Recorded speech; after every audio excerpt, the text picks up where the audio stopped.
To study the value of stress strain relationship, what experiment was performed was a wire. Take an experiment, you might have done it in your physics lab as well. That is the experiment in which you find the value of Young's modulus. What you do, you clamp a wire. First of all, you take a wire and you try to remove any kink present in the wire. Then you attach a pan on the wire on the or you can say you are adding upon load on the wire. What will happen now? If you keep adding on weight here or loads, those small measuring units of load, what will happen? The length of the wire is going to increase. So you can measure that reading in the attached meter scale sidewise, right?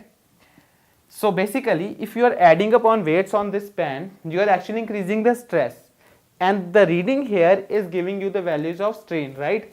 Dividing stress and strain under elastic limit will give you the value of Young's modulus, because what was the formula?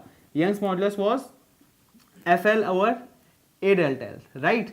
So you have the, by noting what are the loads present in the pan, you know the value of F. L is the original length, A is the area of cross section, which you can find out using vernier calipers or screw gauge. Lastly, the value of delta L, which is the increase in length. Initial length, you know, you can see the where is the final length reaching, and under elastic limit you can find the value of Young's modulus. This is absolutely true. But what will happen if I keep increasing the value of load on this wire? Suppose I just keep on adding load. We know that at one point the wire is going to break, but before that a lot of things happen, and this we can demonstrate easily on a stress versus strain graph. See what kind of graph forms when you keep adding on weight. Stress, what is stress? Keep that in mind, this is basically load per unit area, right? I want to write force upon area, but I would write load just to make you visualize what is exactly is happening here. And here this is strain. What is strain? I wanted to write change in length upon original length, change in dimension upon original length dimension, but here I am just writing increase in length. So strain is actually change in length, which is increase in length, not even increase, change in length, right? That is increase in length minus original length whole upon original length, right? You know this formula, I know this formula. But just for this graph, I want to write that strain represents somehow what is the increase in length, right? This will give you exact picture how this graph is getting formed. First of all, under elastic limit, we get a straight line, because this is what Hooke's law states. Under elastic limit, stress is directly proportional to strain. That is why we are getting a straight line. Let us say this is called, let's say this point is A. What will happen after A? If I am still increasing the load, after A, these points will come, which is not straight. First of all, let me write the value B and C. Okay. Now, what is B and what is C? B is the increased value of stress for increased value of strain, or increased value of strain for increased value of S. But the only difference is that if this is B, this is C, only difference is at B, even if at B, if you unload this wire, the graph is going to follow back to BAO. That means up to B, what happened till A? Till A, that means OA, this is proportional limit. Proportional limit means stress is directly proportional to strain, but OB represents what? Till OB is, it is the elastic limit, because if the wire is unloaded here, the graph follows back to the original position. That means the wire goes back to its original length, right? D stretches, and that is why B is taken as elastic limit. But C, if the wire is unloaded at C, the graph will not follow back from C to A or O, C, B, A, O. No, it won't be followed. In fact, the graph which will be followed right now will be this one, which is C, O dash. That means if the stress, that means the applied load, is removed to 0, we still have some length, which is some increased length of strain. That means even if you have removed the load, you have got some permanent extension in the wire, and that is why it is not inside the elastic limit, it is beyond elastic limit or permanent deformation, right? Now after C, if I still keep increasing on load, there is something happens. What? Without any increase in stress, that means without any increase in load, the length in wire keeps on increasing. That is why this BC or region beyond C is called yield point, because what exactly is happening, I am not increasing the value of stress, that means load has not been increased, but the value of strain is increases, that is change in length or increase in length is happening.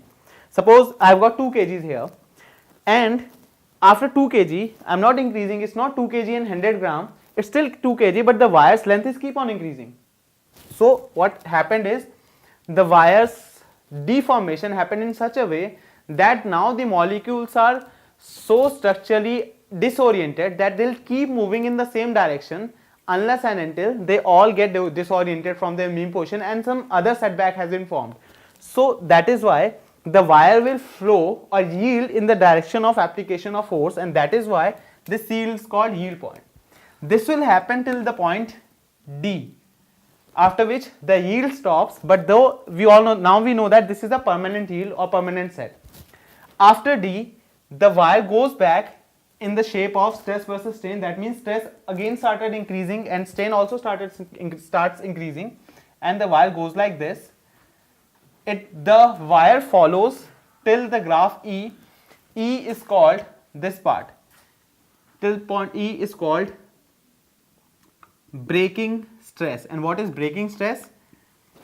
Let me explain you by this. F is called breaking limit, okay, or breaking point. Now from D to A, what exactly is happening after the permanent set or permanent yield?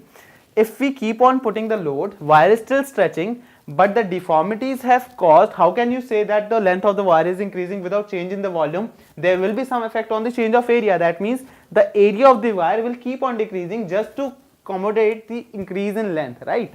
So when the area is changing, how will it change? It's not going to increase, obviously the wire is not going to get fat, it's going to get thinner because the length is increasing.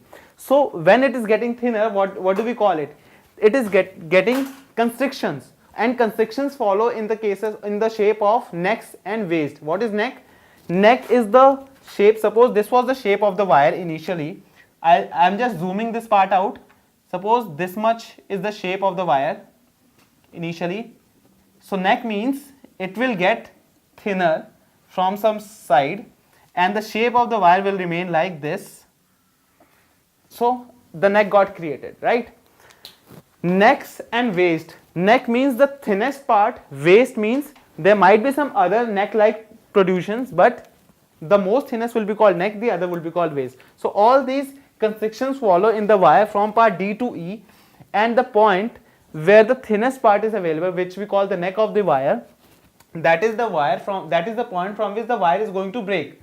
So if we further keep on increasing the value of load here, now see at E we did not increase the value of load. At E point, after E the graph goes down, that means even if you remove some load, the wire is still going to break because it has attained the value or attained the point from which the wire is going to increase. So after that, even if you increase or decrease few load, it will still keep on forming the value of neck, or it will keep on thinning the point from which wire is going to break, and at F it will break. So this is the whole stress strain relationship which follows from this experiment. Now why do we study it? We study it because on looking at the graphs we can actually very well determine that if a particular body or given material is suitable for making something or not. For example, let's talk about two things, malleable material or a ductile or a brittle material. Okay, for brittle thing, after elastic limit you will straight away reach very quickly to the breaking point. That means here is A and there is F. But man-made materials called elastomers, in elastomers you don't get a straight value because elastomers are technically designed or engineered product which we use for our productivity. So elastomers have quite a great graph of stress versus strain, though it is not straight, but it has very less value of strain for very high value of stress. So graph is like this. So by studying the nature of graph, we can very well determine that if this material is suitable for particular load or not. For example, when we have to choose the value of or the material for the wires which will be used in cranes for pulling up huge loads. So obviously there we have to see that if this material, for example the wires are of aluminum or iron or copper or some two or more mixing two or more metals. So we have to find out this value, that where is the elastic limit and where is the breaking point, and what exactly is the difference between this elastic limit stress and breaking limit stress. Because if this difference is very large, this is a very perfect material for us. If this limit is very less, for like this is not a suitable material for us. That is why we study stress strain relationship.